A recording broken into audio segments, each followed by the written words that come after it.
여러분들과 함께 새로운 성령의 시대라는 제목으로 함께 은혜 나누도록 하겠습니다. 이 말씀을 나눌 때 크신 하나님의 은혜가 저와 여러분 가운데 가득히 임하시기를 주님의 이름으로 축원합니다.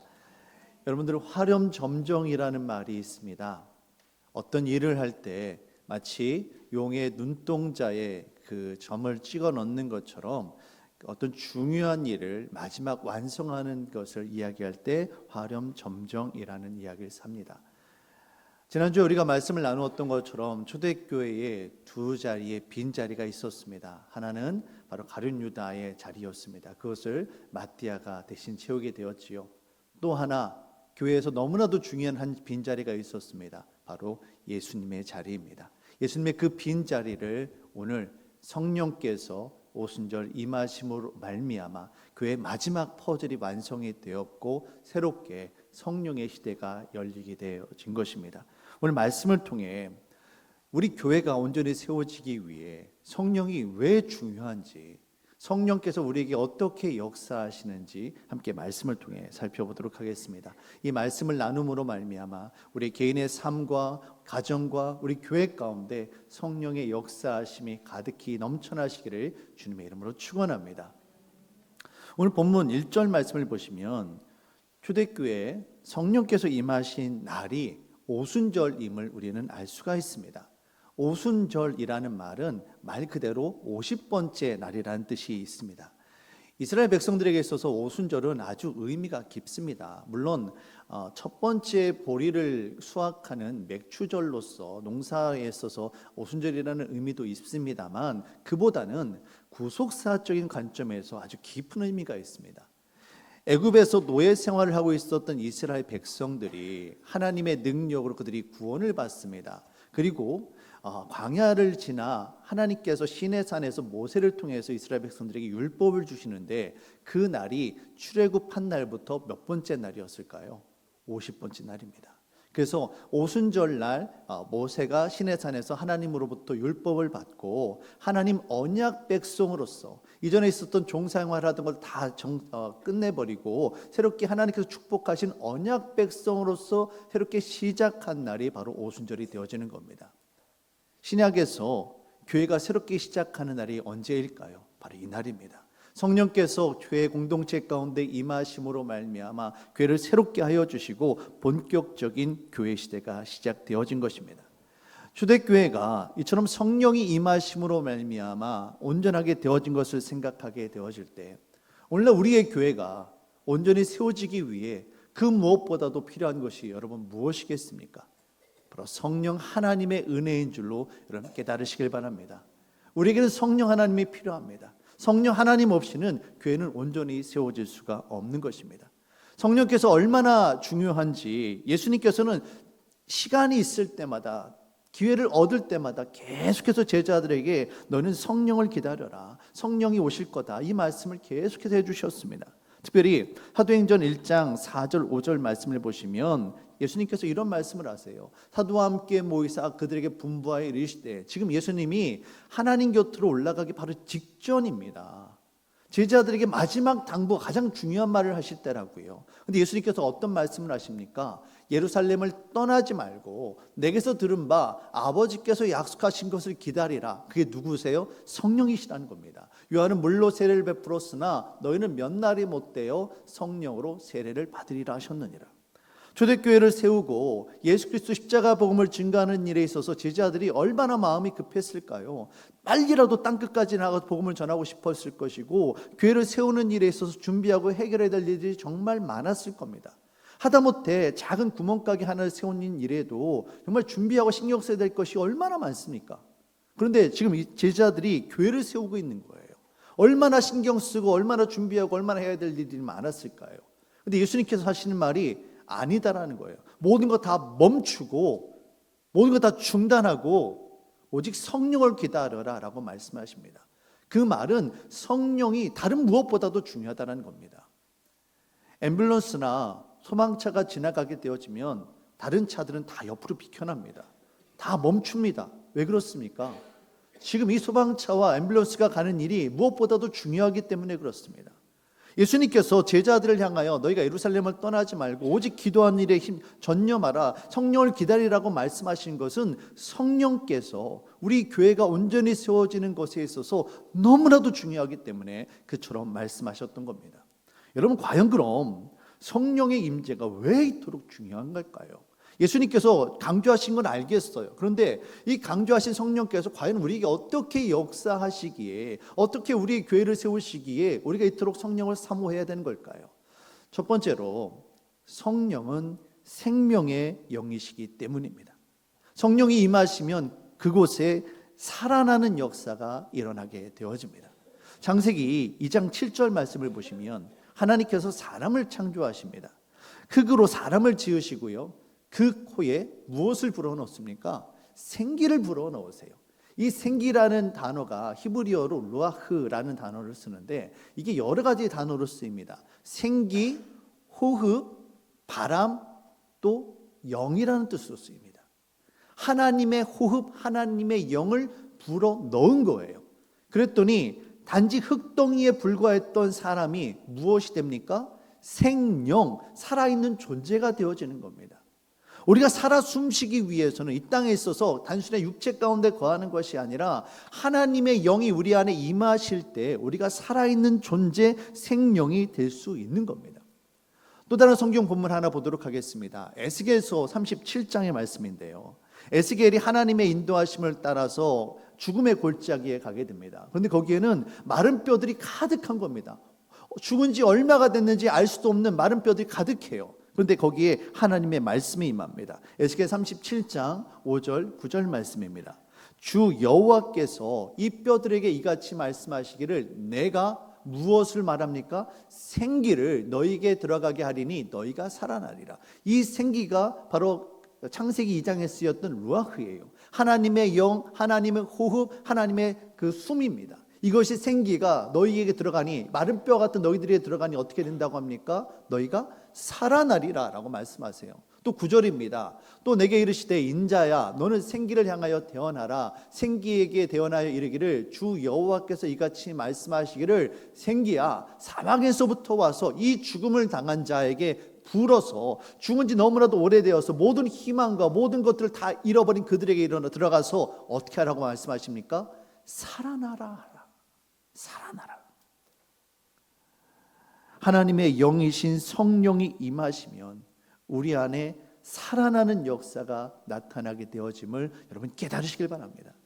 에스겔이 이처럼 하나님의 감동에 임하여져서 성령에 충만해져서 하나님의 말씀을 대언합니다. 그 마른 뼈들 향하여 생기야 너에게 들어가라 말씀합니다. 그러자 어떻게 되어집니까? 에스겔 37장 10절 말씀입니다. 이에 내가 그 명령대로 대언하였더니 생기가 하나님의 영 성령께서 그들에게 들어가매 그들이 어떻게 됩니까? 살아나서 일어나 서는데 극히 큰 군대더라.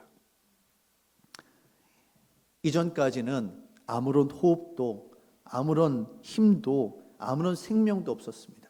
그저 죽음의 골짜기에 버려진 채로 그냥 말라서 부스러져서 죄로 흩어져 버릴 그런 마른 뼈들에 불과했던 자들에게 성령이 들어가시니까 힘줄과 근육이 생기고 살이 돋아나고 마침내 거대한 군사로 일어나는 놀라운 기적이 나타나게 되어집니다. 그럼 무엇 때문입니까? 바로 하나님의 생기 성령께서 그들에게 임함으로 말미암아 죽어있던 자들, 메말라 있던 자들에게 살아나는 역사가 일어났음을 여러분 믿으시길 바랍니다. 우리 교회가 교회되기 위해서, 우리 교회가 정말 하나님의 생명으로 가득하기 위해서는 다른 무엇보다도 성령 하나님의 은혜가 필요한 줄로 믿습니다. 성령 하나님의 은혜로 말미암아 우리 교회 공동체 가운데, 우리 가정 가운데 생명의 역사가 날마다 임하시기를 주님의 이름으로 축원합니다. 두 번째로, 성령은 우리에게 생명의 영일 뿐만이 아니라 성령을 통해 우리에게는 하늘의 능력이 임하게 되어집니다. 여러분, 살아있는 것의 특징은 뭘까요? 살아 움직인다는 겁니다. 여러분, 아이들 한번 보셨어요? 요즘 저희 교회에서, 우리 교회에서 화요일 목요일마다 아이들이 교회 와서 체육 활동을 해요. 아이들이 10살, 11살, 12살 뭐 이런 아이들이 오는데 그 에너지가 얼마나 대단한지 모릅니다. 제가 사무실에 있는데요, 시끄러워서 제가 일을 못할 정도예요. 소리 지르고 뛰고 그 에너지가 얼마나 대단한지 모릅니다. 살아있으면요 운동합니다. 살아있으면요 거기에 능력이 나타납니다. 여러분, 에스겔서 말씀 한번 다시 한번 보시면 그 죽어있던 자들에게 생명이 여기신 성령께서 임하시잖아요. 근데 일어나고 그냥 가만히 있는 게 아니라 그들이 뭐가 됐다라고 이야기합니까? 거대한 군사가 되었다라고 이야기해요. 거대한 군사가 되었다라는 건 이제 누군가와 적군과 싸워서 이길 수 있는 능력이 그들이 갖추어졌다라는 겁니다. 초대교회 제자들도 마찬가지였습니다. 제자들 대부분 어떤 사람들이었습니까? 가난하고요, 못 배우고요, 정말 연약한 자들이었어요.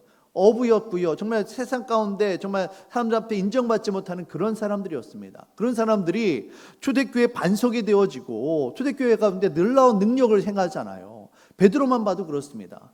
베드로 원래 이름이 뭡니까? 갈대라는 뜻의 시몬이지 않습니까?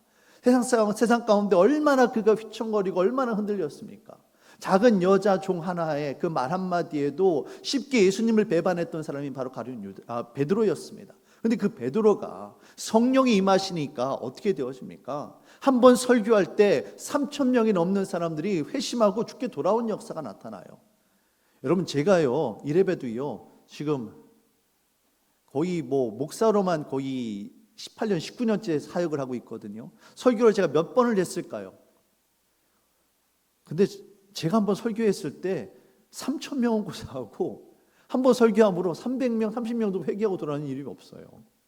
근데 베드로가 그 어부가 그 배운 것 없는 그 사람이 그 이전까지 예수님을 부인했던 그 사람이 단지 부활한 예수님을 목격했다라고 그렇게 복음의 증거, 효과적으로 능력 있게 증거했을까요? 아니에요.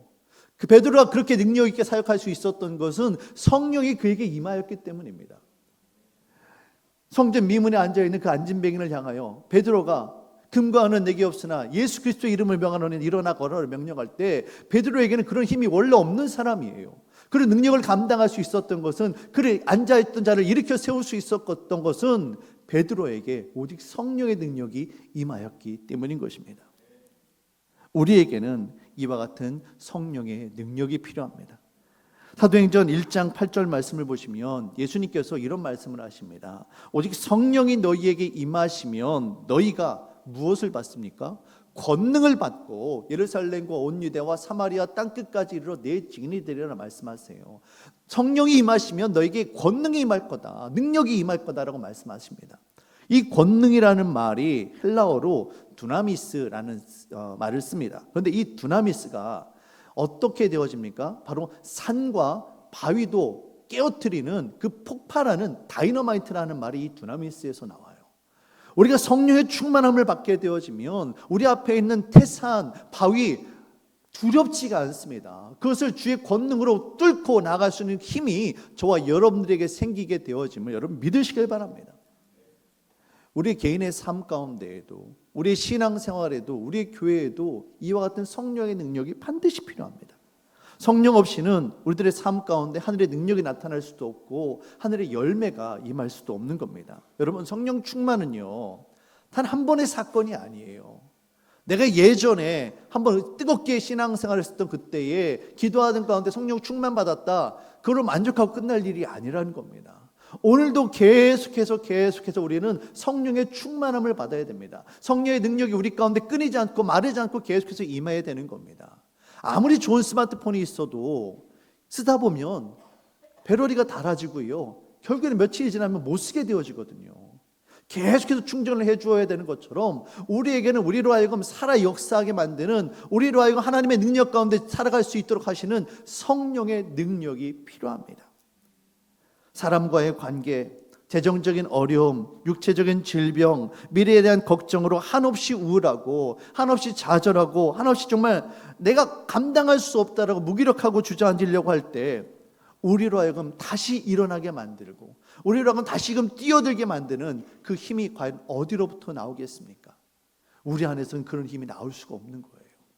하늘로부터 그 능력이 임할 때, 성령께서 우리 안에 임하시게 되어질 때 우리가 능력으로 감당할 수 있음을 여러분 깨달으시길 바랍니다. 성령의 충만함을 받은 이 베드로가 요엘 선지자의 말씀을 인용해서 사람들에게 복음을 증거합니다. 사도행전 2장 17절 말씀입니다. 하나님이 말씀하시기를 말세에 내가 내 영을 모든 육체에 부어주리니 너희의 자녀들은 예언할 것이요 너희의 젊은이들은 환상을 보고 너희의 늙은이들은 꿈을 꾸리라. 성령이 임하심으로 말미암아 너희 자녀들이 예언한다고 합니다. 예언한다라는 말은 하나님의 뜻을 증거한다라는 거예요. 하나님의 말씀을 전한다라는 거예요. 그런데 어떻습니까? 젊은이들이요 비전을 보고 환상을 봅니다. 늙은이들이 꿈을 꿉니다. 미래에 대해서 아무런 희망이 없었어요. 아무런 정말 생각이 없었습니다. 그런데 성령께서 임하시니까 우리도 할 수 있다라는, 우리도 일어설 수 있다라는 그 확신과 자신감이 생긴다라는 거예요.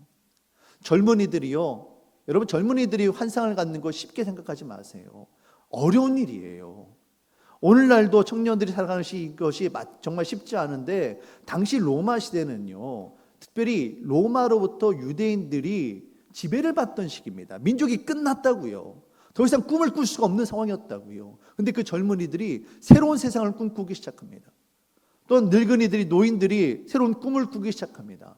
여러분, 노인은요 뭔가 새롭게 도전하기보다는 내가 지금까지 해왔던 것들을 정리하고 그것을 누리면 되는 시기인데, 어떤 것 새롭게 도전하지 않는 시기인데 어떤 겁니까?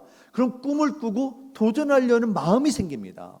그럴 수 있는 이유가 뭡니까? 두 가지예요. 하나는 내가 비록 나이는 먹었지만 이것을 감당할 수 있는 힘과 능력이 내게 있다는 거예요. 그게 아니면 내가 꿈꾸는 그것이 나의 다음 세대, 나의 자녀들, 또 다른 누군가를 통해서 이루어지리란 확신이 있을 때, 내가 꿈꾸는 그것이 누군가의 힘을 통해서, 누군가의 능력을 통해서 이루어진다는 것을 믿을 때 그가 꿈을 꿀 수 있는 겁니다. 그 능력이 어디로부터 나옵니까? 바로 성령 하나님으로부터, 하늘로부터 우리에게 임하게 되어짐을 여러분 믿으시길 바랍니다. 우리의 교회가 하나님의 능력 가운데 하나님의 손에 붙잡힘 되어져서 온전히 주께서 기뻐하시는 사역을 감당하기 위해서는 우리에게는 성령의 능력이 반드시 필요합니다. 성령의 능력을 사모하는 저와 여러분들이 되시기를 주의 이름으로 축원합니다. 마지막으로 성령이 왜 이토록 중요하냐? 자, 말씀을 좀 정리해 보시면, 첫 번째는 성령은 생명의 영이셨습니다. 우리로 살아나게 하지요. 살아나서 우리로 하여금 능력으로 움직이게 만드세요. 근데 이 움직임이 무엇을 향한 움직임이냐가 중요합니다.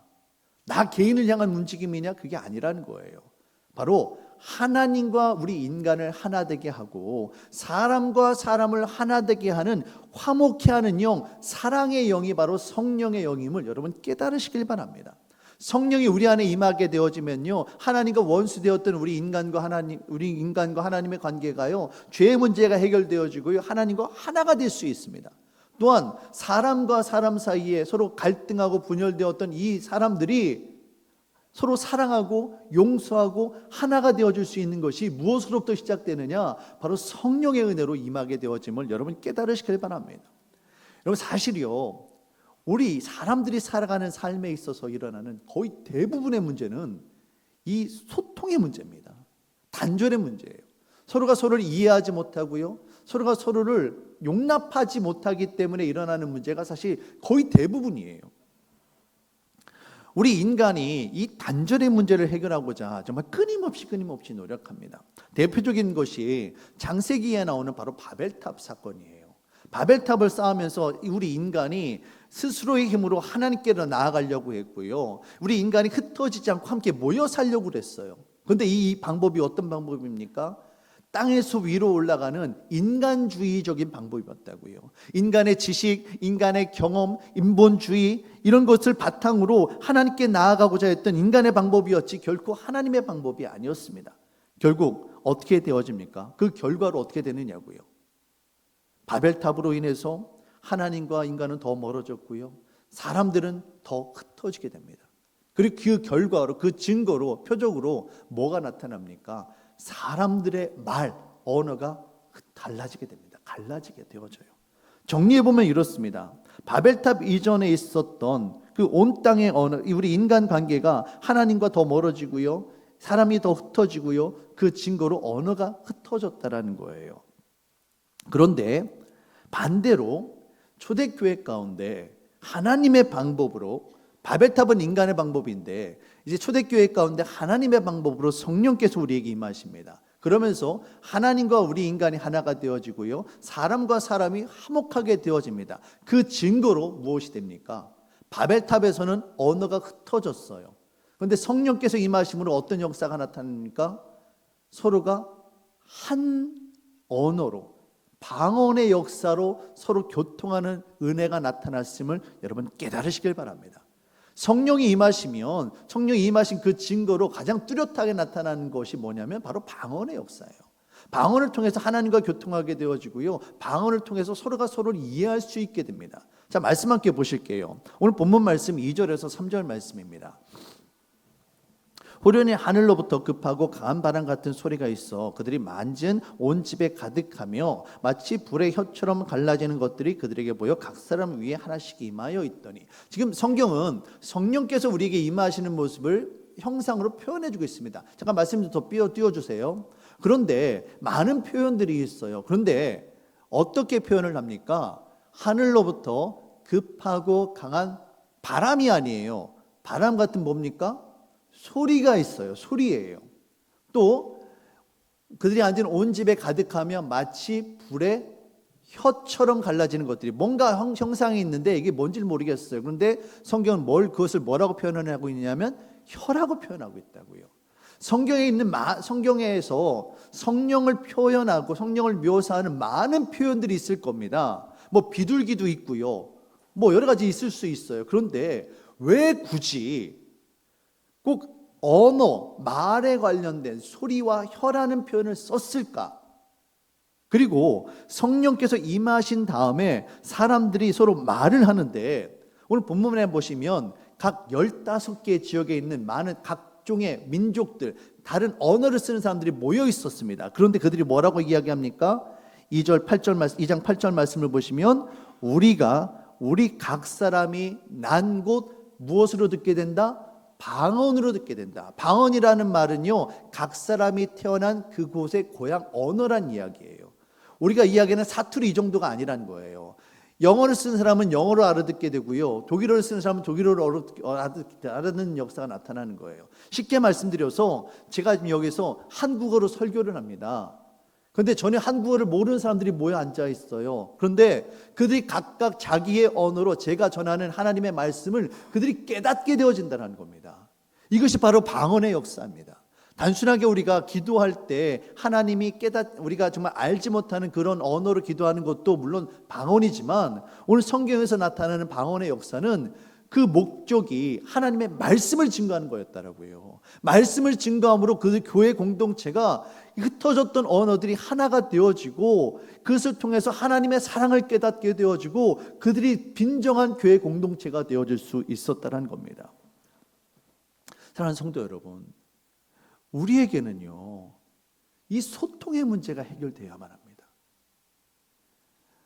우리들의 삶 가운데 대부분, 여러분의 가정과 우리 마을 가운데 대부분 우리는 같은 언어를 써요. 우리 교회도 지금 사실 크게 제가 이 말을 전하는 데 있어서, 설교하는 데 있어서 듣는데 언어의 문제로 어려움을 겪는 분들은 없습니다. 하지만 그럼에도 불구하고 여러분 가정 가운데, 여러분 직장 가운데 같은 언어를 쓰고 있지만 그럼에도 불구하고 거기에 얼마나 많은 오해와 단절과 분열과 갈등이 일어납니까? 같은 공간에 있어요. 심지어 같이 밥을 먹고요, 같이 잠을 자요. 하지만 그럼에도 불구하고 그 마음이 서로 함께 되지 못하고 서로 나누어지고 서로 오해하고 서로 싸우고 다투고, 이것을 반복하는 것이 우리들의 모습이 아닙니까? 하나님과는 점점 더 멀어지게 되어지고 사랑하는 이웃들과 점점 더 멀어지는 것이 바로 우리들의 삶이라고요. 근데 성령께서 우리에게 말씀하시는 것은 성령이 우리에게 임하시게 되어지면 하나님과 원수되었던 우리가 하나가 되어지게 되었고요, 서로가 말이 달라져서 흩어졌던 우리들이 함께 모여서 하나님의 은혜를 나누게 되어지고, 초대교회에 나왔던 것처럼 서로의 소유를 나누고 함께 사랑을 나누는 서로의 담이 있었는데 이것이 허물어지는 역사가 나타나더라는 겁니다. 사랑하는 성도 여러분, 우리에게는 성령의 은혜가 필요한 줄로 믿습니다.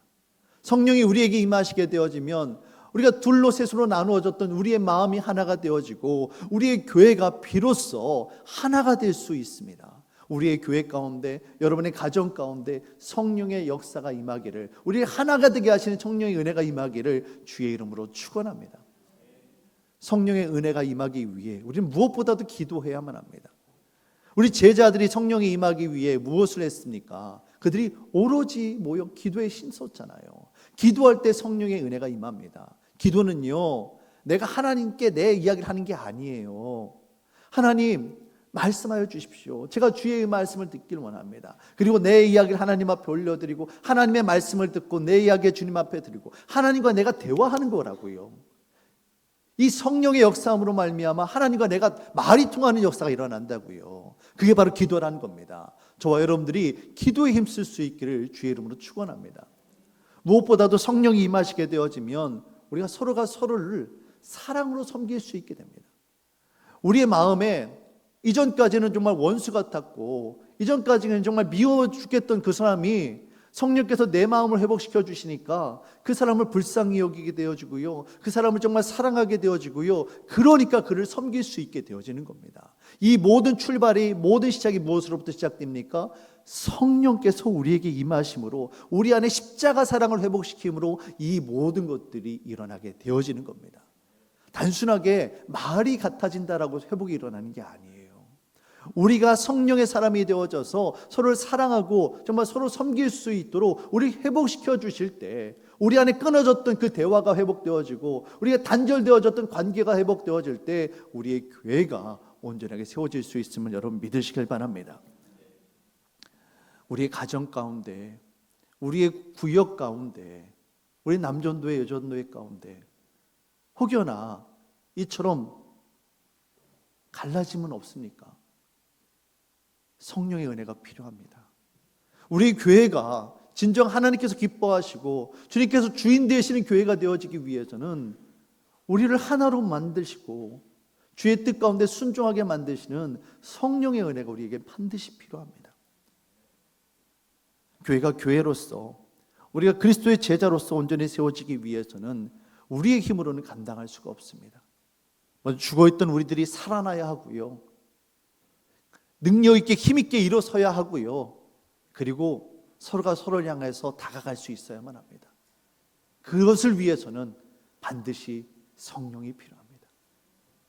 우리의 삶 가운데 무엇보다도 주께서 피값을 흘려 세우신 우리 교회 공동체 가운데 오늘도 성령의 은혜가 넘쳐나시기를 주의 이름으로 축원합니다.